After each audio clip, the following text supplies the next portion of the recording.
Tata company की TCS के office में मजहबी धर्मांतरण का रैकेट। लेंसकार्ट के ड्रेस कोड में बिंदी, कलावा, सिंदूर पर रोक, लेकिन हिजाब की छूट। टेक महिंद्रा द्वारा रमजान की परंपराएं हिंदू कर्मचारियों पर थोपना। इन्फोसिस का हार्वर्ड में सेंटर खोलना ताकि हिंदू धर्म ग्रंथों में फेर बदल कराया जा सके। डाबर के विज्ञापन में करवा चौथ को समलैंगिकता के साथ जोड़ना। फैब इंडिया द्वारा दीपावली को जश्न रिवाज का नाम और इस्लामी रूप देना। मान्यवर के विज्ञापन में विवाह की हिंदू परंपराओं पर भद्दे कमेंट करना। तनिष्क के एड में हिंदू लड़कियों के साथ लव जिहाद को ग्लैमराइज करना। स्विगी द्वारा होली को अंडों के साथ जोड़ते हुए बड़े बड़े होर्डिंग लगाना। जोमैटो द्वारा उज्जैन के महाकाल मंदिर को रेस्टोरेंट के रूप में दिखाना।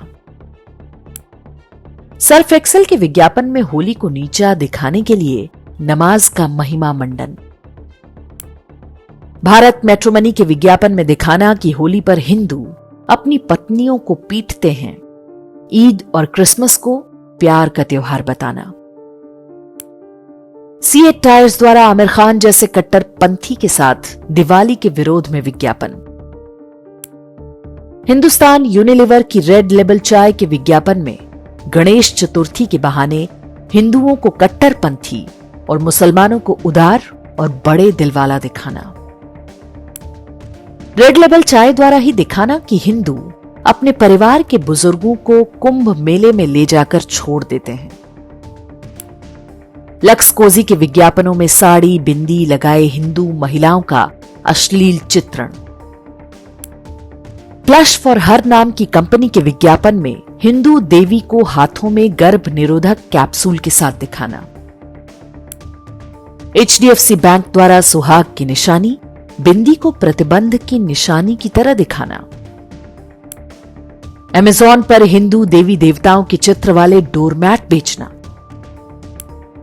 कोरियाई कार कंपनियों जैसे हुंडई और किया का कश्मीर को भारत से अलग करने के समर्थन में ट्वीट करना। एयरटेल द्वारा ईसाई मिशनरी टेरेसा की मौत पर फुल पेज विज्ञापन छपवाना। टाइम्स ऑफ इंडिया द्वारा वसंत पंचमी को हजरत निजामुद्दीन का त्योहार बताना। इंडिया टुडे में ब्राह्मणों द्वारा तथा कथित दलितों के नरसंहार की झूठी कहानियां छापना। हिंदुस्तान टाइम्स में लेख छापना कि रक्षाबंधन त्योहार की शुरुआत मुगलों ने की थी। दैनिक भास्कर में रक्षाबंधन के बहिष्कार का कैंपेन चलाया जाना। कॉर्पोरेट हिंदू फोबिया के ये हाल के वर्षों के कुछ उदाहरण हैं। हर कुछ दिन पर ऐसा कोई ना कोई विवाद सामने आता रहता है। हंगामा मचता है, बायकॉट होता है, लेकिन कुछ दिन बाद फिर से कोई कंपनी वही काम दोहराती है। हिंदू घृणा का ये खुला खेल बार बार क्यों खेला जा रहा है? अपने आर्थिक लाभ हानि के हिसाब से फूंक फूंक कर कदम उठाने वाली कंपनियां बार बार हिंदुओं को अपमानित और हिंदू धर्म को नष्ट करने के षड्यंत्रों में भागीदार क्यों बन रही हैं? क्या ये केवल एक संयोग है या कॉर्पोरेट बोर्डरूम में चल रहा कोई प्रयोग? यदि ये संयोग होता तो कोई कंपनी कभी किसी अब्राहमिक मजहब के विरुद्ध भी कुछ करती, लेकिन ऐसा भूल से भी नहीं होता। हर बार हिंदू धर्म ही निशाने पर आता है। कभी ड्रेस कोड, कभी एचआर पॉलिसी, कभी विज्ञापनों से। वीडियो के आरंभ में हमने हिंदुस्तान यूनिलीवर की हिंदू घृणा के दो उदाहरण दिए, जबकि यही कंपनी टेरेसा की मिशनरीज ऑफ चैरिटी को फंड करती रही है ताकि वो हिंदुओं का धर्मांतरण करवा सके। वास्तव में हिंदू धर्म को नष्ट करने के वैश्विक षड्यंत्रों का नया मोर्चा है कॉर्पोरेट्स। स्विट्जरलैंड के दावोस में हर वर्ष वर्ल्ड इकोनॉमिक फोरम यानी WEF की एक बैठक होती है, जिसमें विश्व भर के नेता और उद्योगपति पहुंचते हैं। ये कोई अंतरराष्ट्रीय संस्था नहीं बल्कि एक प्रकार का ग्लोबल एलीट क्लब है। यहीं से एक फॉर्मूला दिया गया कि हर बड़ी कंपनी को एनवायरमेंट, सोशल एंड गवर्नेंस यानी ESG पर भी खरा उतरना होगा। कोविड महामारी के दौरान 2020 में वर्ल्ड इकोनॉमिक फोरम ने दुनिया की 4 बड़ी कंपनियों Deloitte, Ernst and young, KPMG और PwC के साथ मिलकर 21 ESG मैट्रिक्स जारी किए। ये चारों कंपनी फिलहाल भारत सरकार के लगभग हर बड़े कार्यक्रम में कंसल्टेंसी दे रही हैं। कोई कंपनी कितना लाभ कमाती है, अपने शेयर होल्डर्स को कितना मोटा लाभांश देती है, ग्राहकों के लिए कितने अच्छे उत्पाद बनाती है, कितनी अच्छी सेवाएं देती है, अब केवल इतना पर्याप्त नहीं, उसे ESG स्टैंडर्ड्स पर भी खरा उतरना होगा।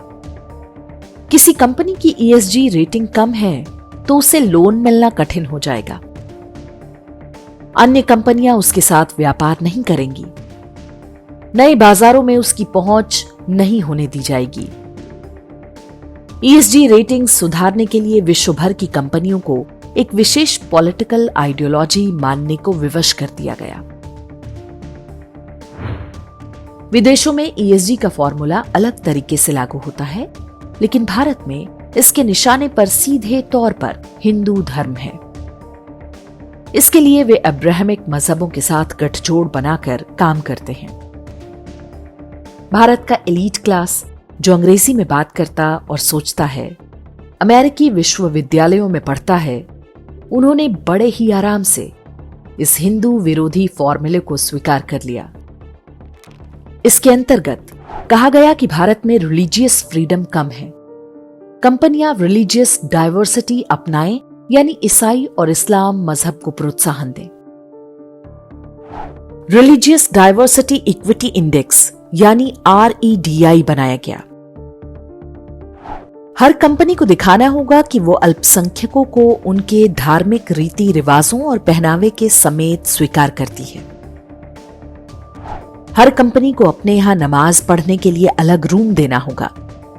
क्रिसमस और ईस्टर धूमधाम से मनाने होंगे, भले ही एक भी ईसाई कर्मचारी ना हो। मुस्लिम और ईसाई कर्मचारियों को छूट होगी कि वे अन्य कर्मचारियों यानी हिंदुओं को अपनी परंपराओं, पहनावे और त्योहारों से जोड़ें। सरल भाषा में कहें तो ये धर्मांतरण कराने की छूट है। TCS तो पकड़ी गई है, अधिकांश बड़े कॉर्पोरेट्स में ये हो रहा है। ESG रेटिंग बढ़ाने के लिए कार्यालयों में पादरी और मौलवियों को स्पिरिचुअल कंसल्टेंट के रूप में नियुक्त करने को कहा जाता है। जांच हो तो पता चलेगा कि कई कंपनियों ने उनकी नियुक्ति कर रखी है। कंपनियों पर दबाव है कि वे कॉर्पोरेट सोशल रिस्पॉन्सिबिलिटी यानी CSR का पैसा भी इस्लाम या ईसाई नेटवर्क से जुड़ी संस्थाओं को ही दें। जो कंपनियां ऐसे कार्य करती हैं, उन्हें फेथ फ्रेंडली कहा जाता है। फेथ की उनकी परिभाषा में हिंदू धर्म, पहनावे और परंपराओं का कोई स्थान नहीं है। वे एक ऐसी मानसिक गुलामी की ओर हमें धकेलना चाहते हैं जहां बाजार ही हमारी आस्था का निर्धारण करेगा। प्रश्न उठता है कि इस कॉर्पोरेट जिहाद से बचने के लिए हम क्या कर सकते हैं। हिंदू विरोधी नीतियां लागू करने वाली कंपनियों को व्यक्तिगत रूप से ब्लैकलिस्ट करें। जो हमारे धर्म का शत्रु है, उसके साथ कोई भी व्यापार ना करने का प्रण लें। आपको कहीं पर भी हिंदुओं से भेदभाव दिखे तो सोशल मीडिया पर विरोध दर्ज कराएं। हो सके तो कंपनी को पत्र लिखें और पुलिस में शिकायत भी करें। विज्ञापनों में बुर्का, हिजाब जैसी कुरीतियों के महिमा मंडन का विरोध करें। जिन कंपनियों में आपकी रुचि हो, उनके मालिकों की गतिविधियों पर दृष्टि रखें। लेंसकार्ट की मालकिन निधि मित्तल जिस तरह हिंदू साधु संतों को गाली देती थीं और पोप की दीवानी थीं, वो बहुत कुछ कहता है। कॉर्पोरेट हिंदू फोबिया का अपना अर्थशास्त्र है। कंपनियां ऐसा इसलिए कर रही हैं क्योंकि ऐसा करना फायदे का सौदा है। जब भी वे ऐसा करती हैं, उनकी ESG रेटिंग बढ़ती है। हिंदू समाज ने यदि इस कॉरपोरेट उपनिवेशवाद को नहीं पहचाना तो आने वाले समय में स्थितियां और भी गंभीर हो सकती हैं। हिंदुओं के शरीर से अधिकांश धार्मिक चिन्ह पहले ही उतरवाए जा चुके हैं। बड़ी कंपनियों में तिलक, कलावा, सिंदूर, बिछिया, चूड़ी और बिंदी पहले ही बाहर हो चुकी हैं। भविष्य में कॉरपोरेट कंप्लायंस के नाम पर जनेऊ, मंगलसूत्र आदि भी उतरवा दिए जाएं तो कोई आश्चर्य नहीं होना चाहिए।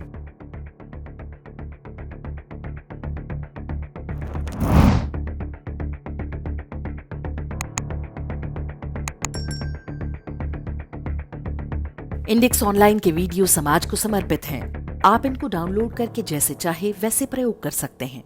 चाहे तो आप हमारे टेलीग्राम चैनल से जुड़ सकते हैं। वहां सारे नए पुराने वीडियो आपको मिल जाएंगे। हमारे सोशल मीडिया लिंक हर वीडियो के डिस्क्रिप्शन में होते हैं। हमारा एकमात्र उद्देश्य हिंदू समाज को जागृत और एकजुट करना है। इसमें सहभागी बने।